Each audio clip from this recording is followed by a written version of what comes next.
Property मंत्रा के प्रायोजक हैं propertychacha.com, सह प्रायोजक Bryce group, super luxury residences.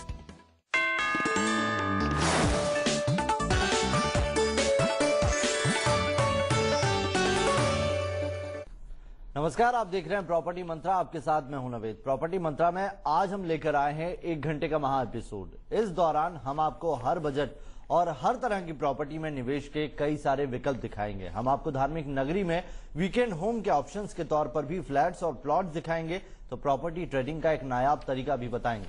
शुरुआत करते हैं real estate regulator bills.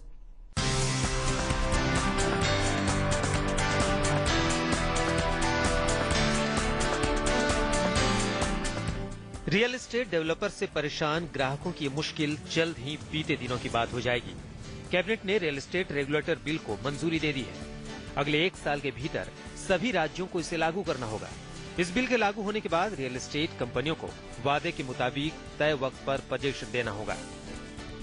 Position में देरी होने पर डेवलपर्स पर जुर्माना लगाने का प्रावधान भी इस बिल में रखा गया है। रियल एस्टेट रेगुलेटर बोर्ड का गठन होने के बाद डेवलपर्स को बोर्ड में रजिस्ट्रेशन कराना होगा। प्रोजेक्ट के लिए मंजूरी हासिल करने से पहले रेगुलेटर को प्रोजेक्ट के नक्शे, काम शुरू और पूरा होने का शपथ पत्र और बजट की जानकारी देनी होगी। जाहिर है, इन सब बदलावों के बाद ग्राहकों को पोजीशन के लिए डेवलपर्स के पीछे नहीं भागना पड़ेगा। देखिए, अभी कस्टमर्स को जो है ये पता नहीं लगता कि मैं कौन सा प्रोजेक्ट में खरीदूं, कौन सा बिल्डर अच्छा है, या बिल्डर अच्छा भी है तो क्या उसके पास सारी अप्रूवल्स हैं। कहीं ऐसा तो नहीं मैं लेने के बाद मेरे को लोन नहीं मिले, लोन मिल गया तो बीच में कोई चीज ऐसा तो नहीं उससे जो है लैंड के अंदर कोई प्रॉब्लम हो, कोई क्लियरेंस उसके पास नहीं हो। तो ये सारी समस्याएं जो है रेगुलेटरी बिल जो है वो करेगा। पोजीशन का मुद्दा हाल के दिनों में रियल एस्टेट ग्राहकों की सबसे बड़ी मुश्किल साबित हुआ है। प्रॉपर्टी को बेचने वाले ब्रोकर्स भी रियल एस्टेट रेगुलेटर की जद में शामिल किए गए हैं, यानी धोखाधड़ी होने पर इनकी भी जवाबदेही होगी और इन पर भी जुर्माने का प्रावधान रखा गया है। सबसे बड़ा कदम ये उठाया गया है कि डेवलपर्स को प्रोजेक्ट की 50% से ज्यादा रकम किसी दूसरे खाते में ट्रांसफर करने की अनुमति नहीं मिलेगी। तो वो लोग जो डेवलपर अपने प्रोजेक्ट को टाइमली पूरा कर रहे हैं या वो बायर जो अपना टाइमली पेमेंट दे रहे हैं, उनके लिए एक ट्रांसपेरेंसी है। उसमें बिल्कुल उन्होंने बोला है क्लियरली कि इसके अंदर 50% पैसा एक एस्क्रो अकाउंट में जाना चाहिए। एस्क्रो अकाउंट में अगर पैसा जाता है, प्रोजेक्ट के अंदर अगर पैसा लगता है, तो मैं समझता हूं कोई भी प्रोजेक्ट डिले नहीं होगा। बिल में किए गए बड़े बदलावों के मुताबिक अब डेवलपर मनमाने तरीके से प्रोजेक्ट के लेआउट प्लान में बदलाव नहीं कर पाएगा। इसके लिए उसे 2/3 खरीदारों से मंजूरी लेनी होगी। प्रोजेक्ट के विज्ञापन में जो भी दावे और वादे डेवलपर करेगा, वो उसे हर हाल में पूरे करने होंगे। कंस्ट्रक्शन में किसी तरह की गड़बड़ी होने पर उसे ठीक कराने की जिम्मेदारी भी डेवलपर की होगी। अंडर कंस्ट्रक्शन प्रोजेक्ट्स का भी 3 महीने के भीतर रजिस्ट्रेशन कराना होगा। कमर्शियल प्रोजेक्ट्स को भी रियल एस्टेट रेगुलेटर के दायरे में रखा गया है।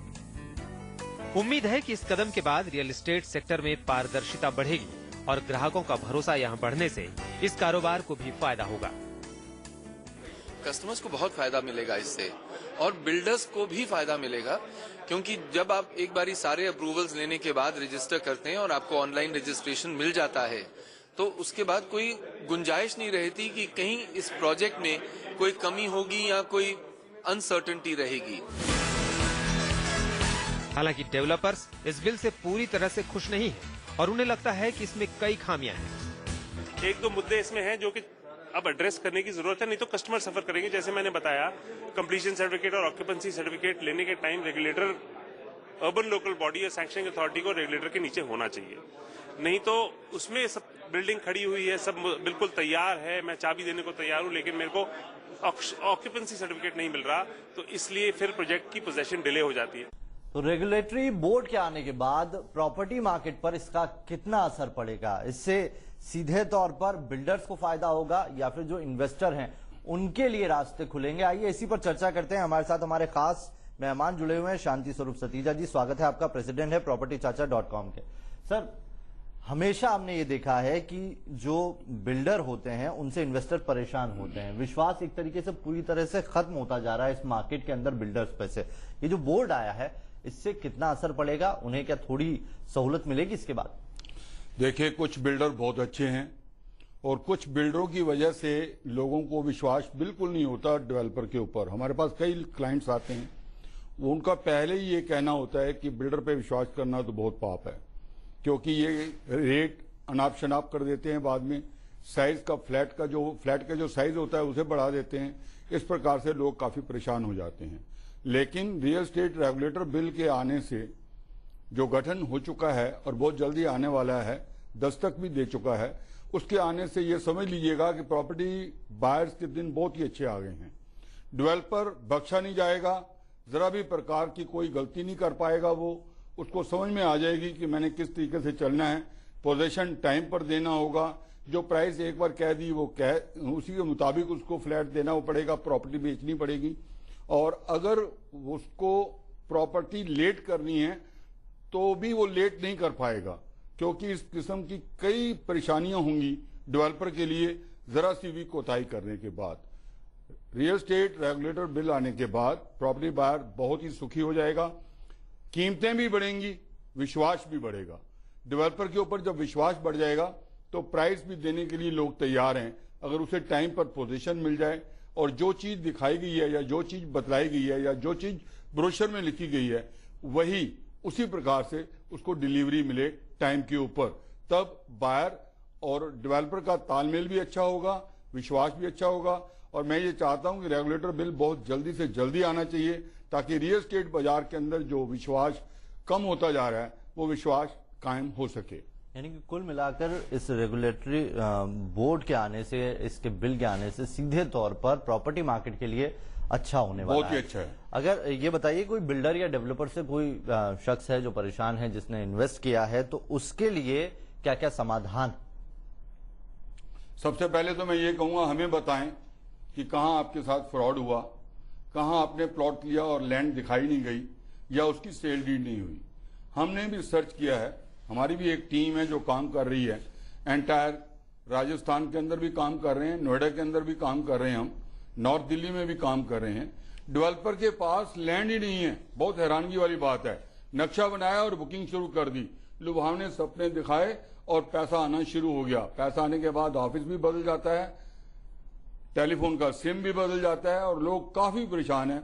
हमारे पास तकरीबन 150 से ज्यादा मेल्स आ चुकी हैं। मैं निवेदन करना चाहूंगा, अगर कोई भी परेशान है, जिसको पोजीशन नहीं मिल रहा, पैसे पूरे दे चुके हैं या उसके साइज ऑफ प्लॉट के लिए बढ़ा दिया गया है, फ्लैट को बढ़ा दिया गया है, किसी भी प्रकार की धोखाधड़ी हुई है, तो आप एक मेल करें propertybandar@gmail.com। हम पूरी कोशिश करके आपका समाधान करवाएंगे।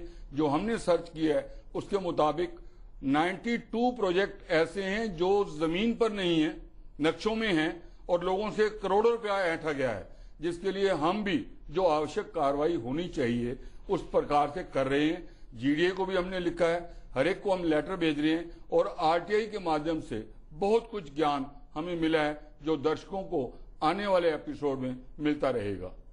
चलिए, बहुत बहुत आपने इस पे जो जानकारी दी है, उम्मीद करते हैं कि इस बोर्ड के आने के बाद जो रास्ता लोगों के लिए बंद सा हो गया था वो खुल जाएगा। एक छोटा